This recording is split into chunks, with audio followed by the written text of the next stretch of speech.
Donc, nous allons devoir générer les UV. Votre objet doit être sélectionné, donc vous avez l'outil flèche, l'outil de sélection.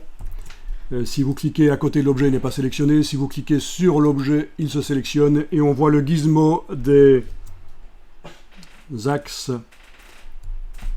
qui apparaît.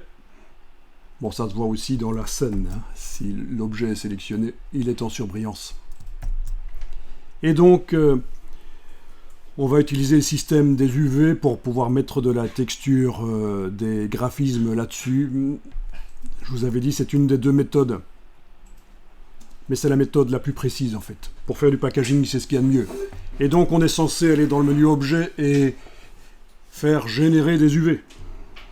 Sauf que c'est grisé. Est-ce que quelqu'un se souvient pourquoi c'est grisé et qu'est-ce qu'il faut faire pour arriver à générer les UV? Exact. Ici, l'icône convertir en modèle standard. Parce que pour l'instant, c'est une primitive. À partir de là, toujours en ayant l'objet sélectionné, on peut aller dans menu objet, générer des UV. Et puis, objet, exporter les UV. On les exporte dans un dossier que vous avez fait pour aujourd'hui, par exemple.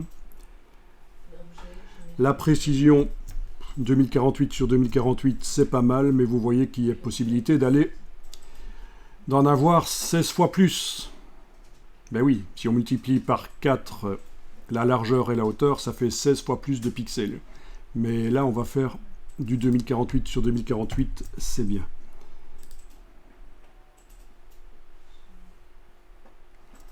Donc, si on va voir dans notre dossier, on vient de générer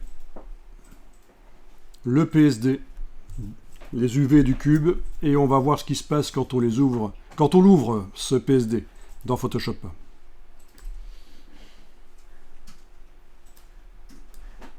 Ok, c'est foireux. Le cube n'est pas assez épais.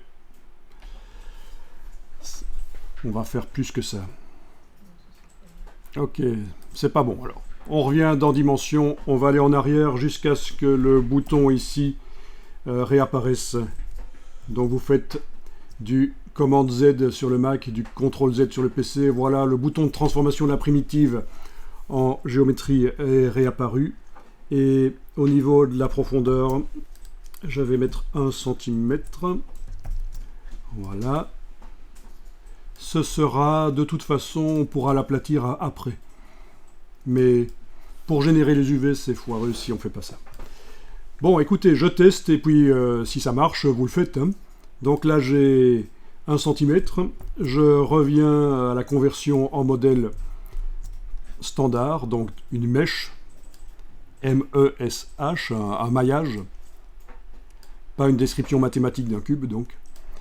Je fais objet, générer des UV, objet, exporter des UV. Voilà, j'écrase le fichier précédent. Dans Photoshop, je l'avais fermé. Je vais réouvrir le fichier exporté. Voilà, là c'est correct. On voit bien les 4 plans de la tranche. Allez-y, faites ça. 1 cm, ça passe.